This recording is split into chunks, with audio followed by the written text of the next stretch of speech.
All right, ladies and gentlemen, welcome back to the channel, guys. Today we have a latest Houston Rocket news video. If you enjoy it, hit the like button, hit that sub button, drop a comment down below. Anything helps the algorithm, so thank you guys so much for watching. We're going to just dive into some Houston Rocket news because huge news came out today. And this is, man, it's perfect timing. The Rockets signed Armoni Brooks to a two-way contract 2 nights ago. And Twitter, or Rockets Twitter, I should say, absolutely lost it because they were like, how on earth is this man a two-way player? Like, give him a guaranteed contract. Well, we all woke up this morning to see Armoni Brooks signed to a 4-year contract. Now, obviously, like, there's a whole bunch of little incentives and kind of little details in the mix, but for the most part, the Rockets, for at least this season, will have Armoni Brooks. And I'm going to talk about why that is like so critical here in just 1 minute. But I do want to point out that last year, I've got his stats right here, he only played 20 games and he only started 5 of those with the Houston Rockets. He was able to put up really impressive numbers in just 26 minutes per game. You're looking at 11.2 points, 3.4 rebounds, an assist and a half per game. Shot 9 of 16 this preseason, and he has the most three-pointers made through the first 20 career games in NBA history at 60. So he broke Steph Curry's record last season. And for us diehard Rocket fans, this is something that we were watching because there wasn't much else to do. Like, there was nothing really going for the Rockets last year. Towards the end, Armoni Brooks was one of the very good bright spots. But this is where I got a little confused here. Maybe you guys can help me out in the comment section. Marcus Foster, they also signed him to a contract, and this one has me stumped. Now, he was eligible 2018 NBA draft. He's a redshirt senior at Creighton.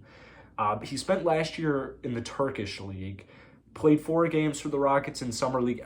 I mean, it's not like he necessarily showed out or balled out or anything crazy. So this is just such a weird one because when they first signed Marcus Foster to the summer league team, I was like, oh, he's going to be with Elfrin Şengün. And they both played in the Turkish league, so maybe that'll help some way, somehow. Well, there isn't really much to say about Marcus Foster. He's played in a handful of games, and he's looked okay in a handful of games. There's nothing really great about him. There's nothing really bad about him. Considering the limited roster spots that the Rockets have available, this really gets me thinking that they have some type of plan. There is some method towards the madness. I don't know if we'll be aware of the plan in the next couple of weeks, or if it'll be in a couple of days, or if it won't be for years. But I do know Rafael Stone has a plan. He wouldn't just haphazardly sign Marcus Foster to a guaranteed, or sorry, I shouldn't even say guaranteed contract, to a contract if it didn't make any sense. So I'm looking at it and it's like, I don't really understand that one. But here's something I wanted to talk about, because as far as Houston Rocket news, that's kind of it. I was watching the Rockets' last game where they took 10 threes in the first half, 30 turnovers at the end of the game. It was just ridiculous. And I'm reading a Clutch Points article about Stephen Silas essentially saying, everything's okay. All the issues they have right now, they're all fixable. He's not wrong. He's not wrong, and I'll mention this in a second.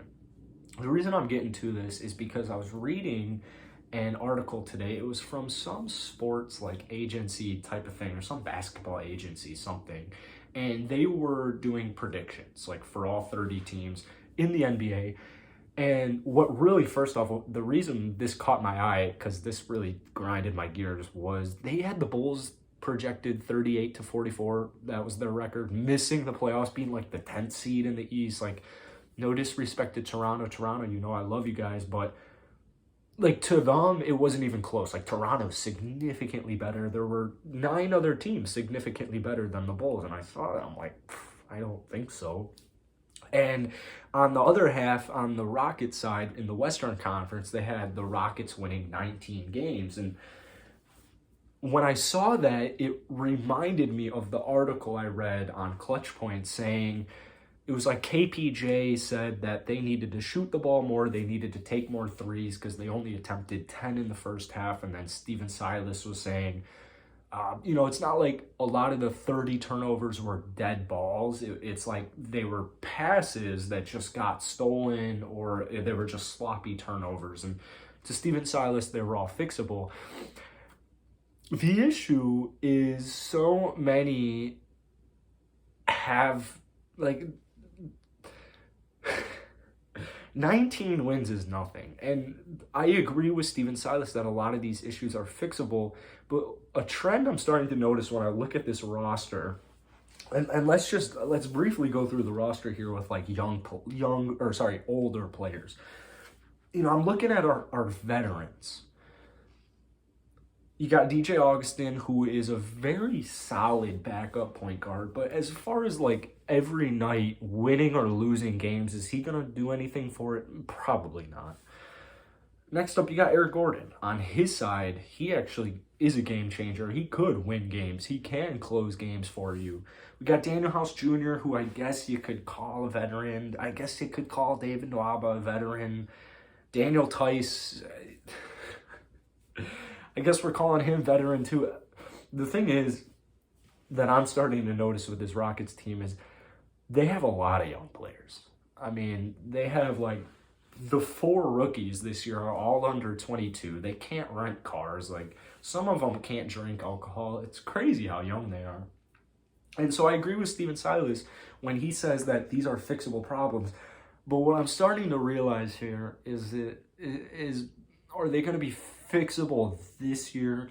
When you think of rookies having like issues, you're thinking like inconsistent shooting, you're thinking sloppy turnovers, like just bad decision making, bad defense, you're not as big, takes a couple of years to put on the weight. So I'm looking at the 19 win prediction, I'm like, that doesn't seem that far off. Like, it really doesn't.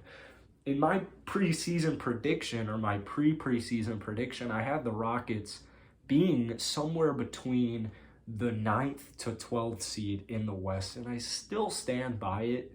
But the issue I'm starting to realize that I was really picking up on before they had officially signed Armoni Brooks is it's like they're taking 43s a game, which is great. That's what the Rockets have been about for the last, X amount of seasons. I love three-point shooting. It's where the NBA is trending towards. You can't win if you're not shooting the ball deep. I was going to say, you can't win if you're not shooting the ball well from deep. The Milwaukee Bucks proved that to be an incorrect statement.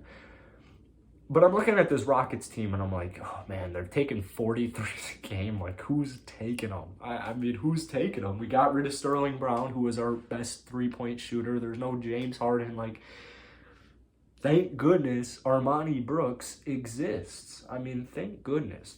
Because the thing is with these Rocket players is, and we'll go through it, you got DJ, you got Josh Christopher, Dante Exum, Daniel House Jr., like, they can knock down a 3. I don't know how consistent it's going to be. Eric Gordon, like Jalen Green, I don't know how consistent it's going to be. That's the whole issue. KJ Martin Jr., he's one of our better three-point shooters. KPJ, there's a big question mark around his three-point shooting and just, in general, his efficiency this next season. David Nwaba can knock down a 3 here and there. Alfred Sengun can knock it down. Jay Sean here and there, too. Daniel Tice, John Wall, Christian Wood. Sorry, not John Wall. He's not playing. Daniel Tice, Christian Wood, same thing. They can knock down an open 3 for the most part. But the issue to me is it's like the Rockets, if they're going to win more than 19 games this season, they're going to need they're going to need to be significantly improved on the defensive end.